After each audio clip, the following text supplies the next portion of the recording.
Hello दोस्तों, कैसे हैं आप लोग। स्वागत है आपका हमारे चैनल स्टडी विद सागर में। पिछले क्लास में हम लोग कोशिका विभाजन पढ़े थे, तो उसी का आज नेक्स्ट टॉपिक हम लोग पढ़ेंगे, जैव विकास। तो शुरू करने से पहले आप लोगों से एक रिक्वेस्ट है कि आप हमारा चैनल पर नए हैं तो चैनल को सब्सक्राइब कर लें और लाइक का बटन दबा लें। तो शुरू करते हैं। आज का टॉपिक है जैव विकास। तो प्राकृतिक वर्णवाद का सिद्धांत किसने दिया? तो क्या हो जाएगा इसका? चार्ल्स डार्विन ने। आगे देखते हैं। सर्वाइवल ऑफ द फिटेस्ट वाक्यांश की रचना किसने की? तो इसका क्या हो जाएगा? Charles Darwin. इसका भी चार्ल्स डार्विन हो जाएगा। और प्राकृतिक वर्णवाद का सिद्धांत किसने दिया? इसका भी चार्ल्स डार्विन हो जाएगा। आगे देखते हैं।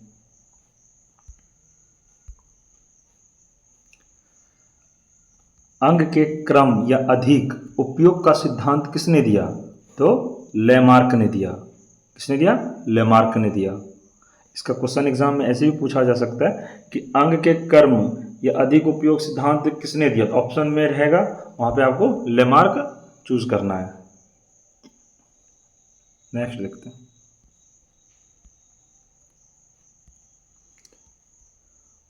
उत्परिवर्तनवाद का सिद्धांत किसने दिया? तो हुनो डी ब्रिज ने दिया। किसने दिया? हुनो डी ब्रिज ने।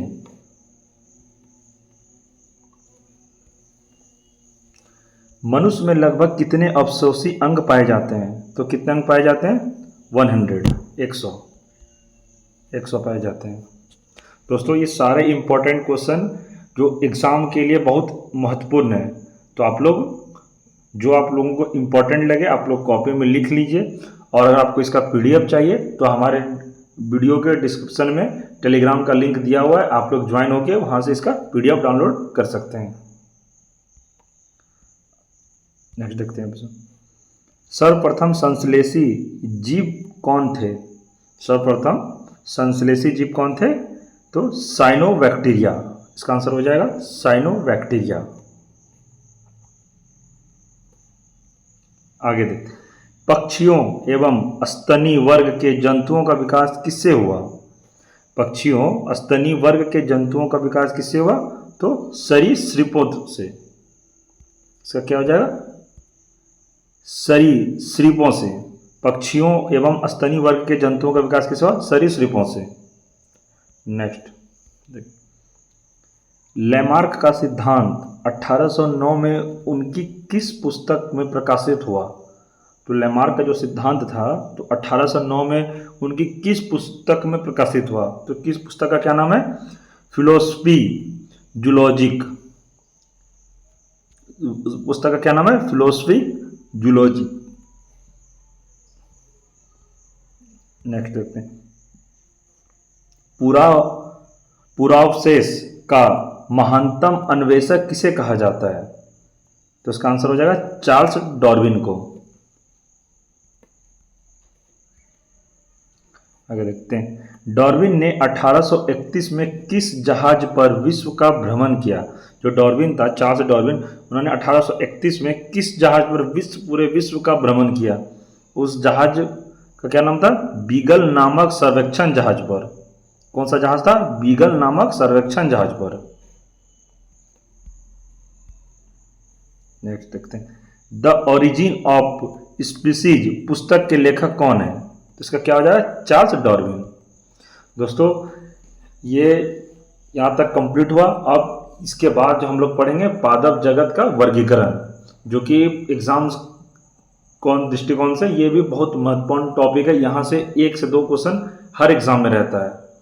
तो हम लोग अब क्या पढ़ेंगे? पादप जगत का वर्गीकरण। जैव विकास हम लोग कंप्लीट कर लिए, अब हम लोग पादप जगत का वर्गीकरण पढ़ेंगे।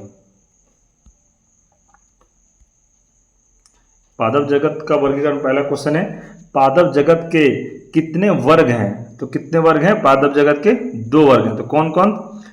अपुष्पोद्भिद, तो इसका इंग्लिश हो जाएगा क्रिप्टोगम्स। दूसरा क्या है? पुष्पोद्भिद, पुष्पोद्भिद। नेक्स्ट देखते हैं। किस वर्ग के पौधों में पुष्प तथा बीज नहीं होते? किस वर्ग पौधों में पुष्प तथा बीज नहीं होते? इसका क्या हो जाएगा? क्रिप्टोगेमस। क्रिप्टोगेमस इसका आंसर हो जाएगा क्रिप्टोगेमस। आगे देखते हैं। क्रिप्टोगेमस के 3 वर्ग उपवर्ग हैं। कौन सा? Thallophyta, bryophyta, pteridophyta.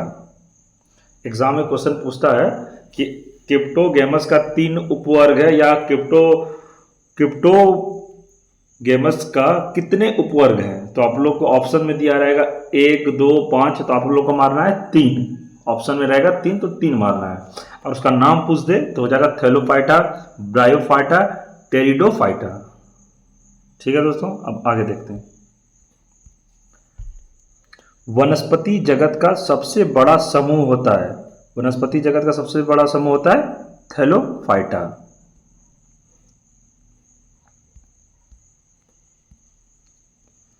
किस समूह के पौधों का शरीर सुकाय होता है? अर्थात पौधों जड़, तना एवं पत्ती आदि में विभक्त नहीं होते, तो थैलोफाइटा होगा इसका आंसर। थैलोफाइटा के पुनः 3 उपवर्ग हैं। इसका थैलोफाइटा का पुनः 3 उपवर्ग कौन कौन है? शैवाल, कवक और जीवाणु। कुछ लाभदायक शैवाल जो हमारे लिए लाभदायक शैवाल हैं कौन कौन? इसका नाम यहां देखिए। अल्वा, सारागामस, इसका क्या हो जाएगा? भोजन के रूप में प्रयुक्त। दूसरा है लेमिनेरिया, इसका हो जाएगा आयोडीन बनाने में प्रयुक्त। आगे देखते हैं। एनाविना, इसका हो जाएगा खाद के रूप में प्रयुक्त होता है। किस शैवाल को अंतरिक्षयान के केबिन के हौज में उगाकर अंतरिक्ष यात्रियों को प्रोटीन युक्त भोजन, जल और ऑक्सीजन प्राप्त हो सकते हैं? तो इसका क्या हो जाएगा? क्लोरेला।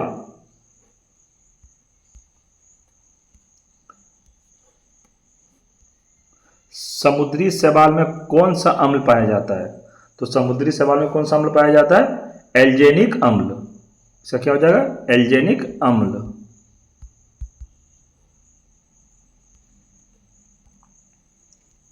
आगे, कवक में संचित भोजन किस रूप में रहता है? जो कवक में संचित भोजन किस रूप में रहता है? तो उसका क्या हो जाएगा? ग्लाइकोजन के रूप में। क्या हो जाएगा? ग्लाइकोजन के रूप में। आगे देखते हैं। कवक द्वारा जनित किस रोग से पौधों को सबसे अधिक हानि होती है? तो किससे हानि होती है? रस्ट रोग एवं समट रोग। रस्ट रोग एवं समट रोग, उदाहरण के लिए सरसों का सफेद रस्ट रोग तथा गेहूं का ढीला समट रोग। जीवाणु की खोज 1683 में किसने की? जीवाणु की जो खोज है 1683 में किसने की? इसमें आपका नाम पूछ रहा है, तो इसका क्या होगा? एंटोनी वॉन ल्यूवेनहॉक ने।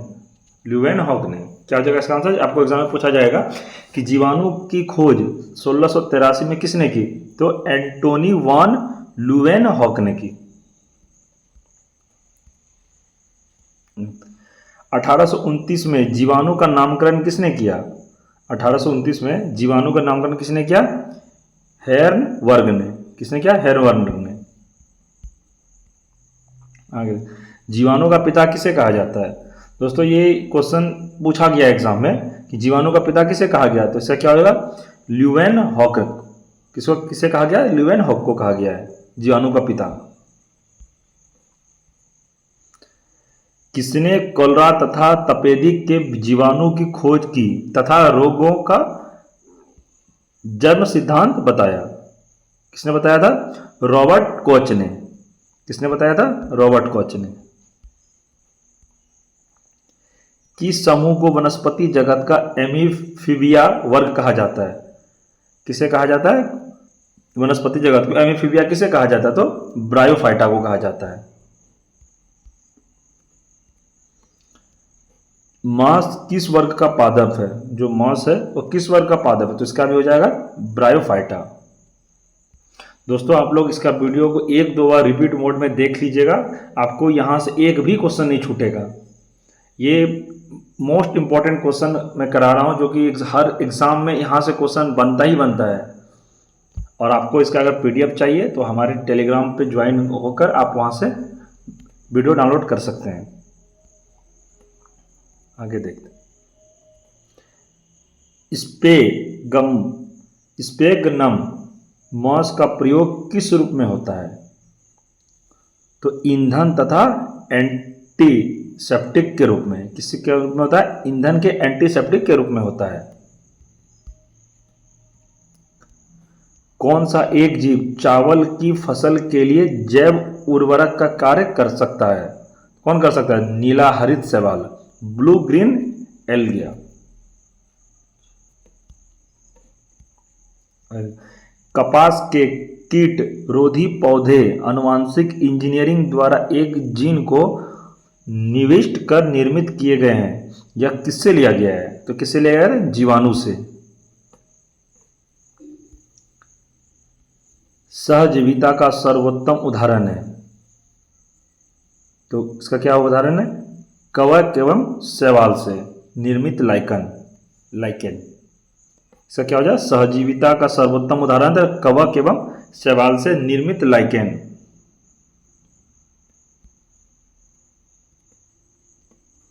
सिरिका उद्योग में कौन सा जीवाणु प्रयुक्त होता है? तो सिरिका जो उद्योग में कौन सा जीवाणु प्रयुक्त होता है? तो इसका आंसर हो जाएगा एसिटोबैक्टर एसिटी। आगे देखते हैं। फेनोरगेमस के दो उपवर्ग कौन कौन है? तो अनावृत बीजी या इसको नग्न बीजी भी बोला जाता है। तो और दूसरा है आवृत्ति बीजी। आगे, वनस्पति जगत का सबसे लंबा पौधा कौन सा है?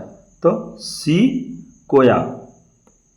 वनस्पति जगत का सबसे लंबा पौधा कौन सा है? सीकोया।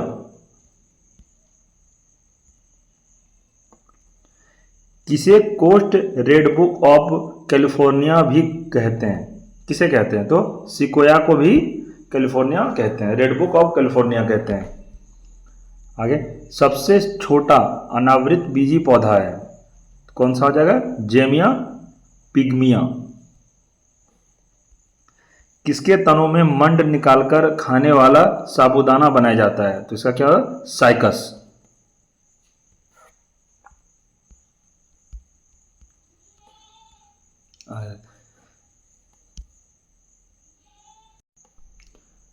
तारपीन का तेल प्राप्त होता है, कहाँ से प्राप्त होता है? चीड़ से। दोस्तों ये वाला जो क्वेश्चन है ये बीपीएससी टीचर में भी पूछा गया है। तारपीन का तेल कहाँ से प्राप्त होता है? तो चीड़ से प्राप्त होता है। सैंडेस का तेल प्राप्त होता है देवदार से। सेट कास्ट का तेल प्राप्त होता है कहाँ से? जूनीफेरस से। टेनिन तथा रेजिन किससे प्राप्त होता है? तो नग्न बीजी पौधों से।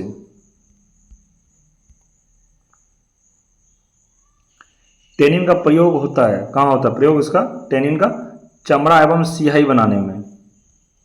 रेजिन का प्रयोग होता है वार्निश, पॉलिश, पेंट आदि बनाने में।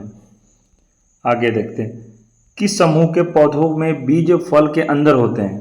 किस समूह के पौधों के बीज फल के अंदर होते हैं?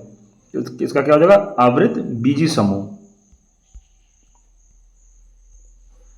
बीज पत्रों की संख्या के आधार पर पौधों के दो वर्गों में विभाजित किया जा गया है, तो कौन कौन? एक बीजपत्री पौधों एवं द्विबीजपत्री पौधों। द्विबीजपत्री पौधों। दोस्तों हमारा ये टॉपिक कंप्लीट हुआ। अब हम लोग नेक्स्ट टॉपिक देखेंगे। पादप जगत का वर्गीकरण हम लोग कंप्लीट कर लिए और पहले हम लोग कंप्लीट किए जैव विकास। जैव विकास कंप्लीट हो गया। अब हम लोग दो टॉपिक हम लोग कंप्लीट कर लिए और हम लोग अब पढ़ेंगे वनस्पति विज्ञान से संबंधित प्रमुख तथ्य। सबसे छोटा विषाणु क्या होता है? मुख और खुरपका विषाणु 20 nm। सबसे बड़ा विषाणु TMV 300 nm पॉक्स विषाणु। आगे सुपर परजीवी, तो इसका क्या हो जाएगा? Satellite tobacco necrosis virus.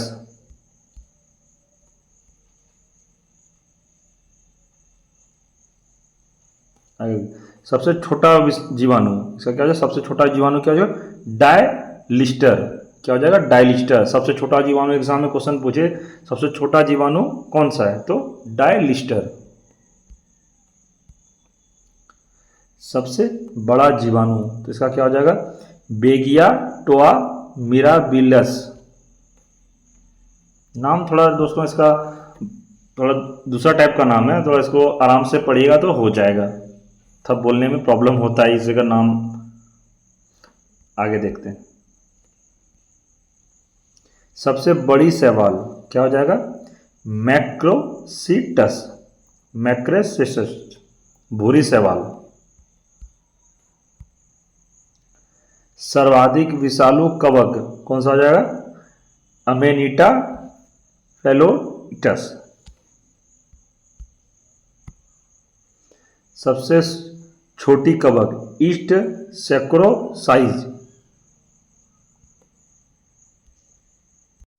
दोस्तों वो सब उतना इंपॉर्टेंट नहीं रहा, जो जो इंपॉर्टेंट था मैंने करा दिया। अब हम लोग उसी का टॉपिक वनस्पति में ही ये आगे क्वेश्चंस देखते हैं। विषाणु को क्रिस्टल के रूप में सबसे पहले प्राप्त करने के लिए किस वैज्ञानिक को नोबेल पुरस्कार से सम्मानित किया गया? तो किसे किया गया? तो स्टेनले को। किसे किया गया? स्टेनले को। अगर अगर किससे प्राप्त होता है? लाल शैवाल से। किससे होता है? लाल शैवाल से। जीवाणु को किन कारणों से एक पादप माना गया है? तो कौन सा माना गया? तो कोशिका भित्ति की उपस्थिति के कारण। किसे कारण माना गया? कोशिका भित्ति की उपस्थिति के कारण। समुद्री घासें किस कुल में आती है? तो फेओफाइसिस, फेओफाइसिस इसका आंसर हो जाएगा। मूंगफली में फली रोग उत्पन्न होता है। मूंगफली में फली रोग उत्पन्न किसके कारण होता है? कैल्शियम की कमी से। फूल गोभी में हिपटेल किस तत्व की कमी से होता है? तो मोलिब्डेनम, मोलिब्डेनम से के कारण होता है।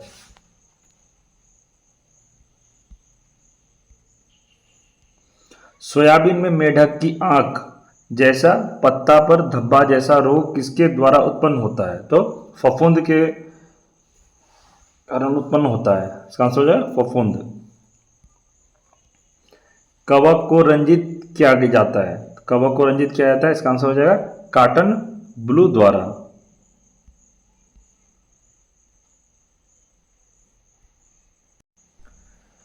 आगे क्वेश्चन है, कवक को रंजित किया जाता है कॉटन ब्लू द्वारा। ये हम लोग पढ़ चुके थे। अब है कैरीओफिसिस के उदाहरण है। तो किसका उदाहरण है? गेहूं एवं मक्का का। दोस्तों हमारा इसका टॉपिक कंप्लीट हुआ। वनस्पति विज्ञान से संबंधित हम लोग प्रमुख तथ्य जो जो इम्पोर्टेंट है हम लोग पढ़ लिए, और हम लोग नेक्स्ट टॉपिक में इसी का अगला टॉपिक हम लोग पढ़ेंगे जो एग्ज़ाम के दृष्टिकोण से सबसे महत्वपूर्ण होगा। तो हम लोग नेक्स्ट वीडियो में मिलेंगे। और दोस्तों अगर आपने हमारा चैनल सब्सक्राइब नहीं किया तो चैनल को सब्सक्राइब कर लें और लाइक का बटन दबा दें। और अगर आपको इसका पीडीएफ चाहिए तो आप टेलीग्राम को ज्वाइन करके हमारा इसका पीडीएफ डाउनलोड कर सकते हैं। अब हम लोग नेक्स्ट वीडियो में दोस्तों मिलते हैं। तब तक के लिए धन्यवाद। जय हिंद, जय भारत।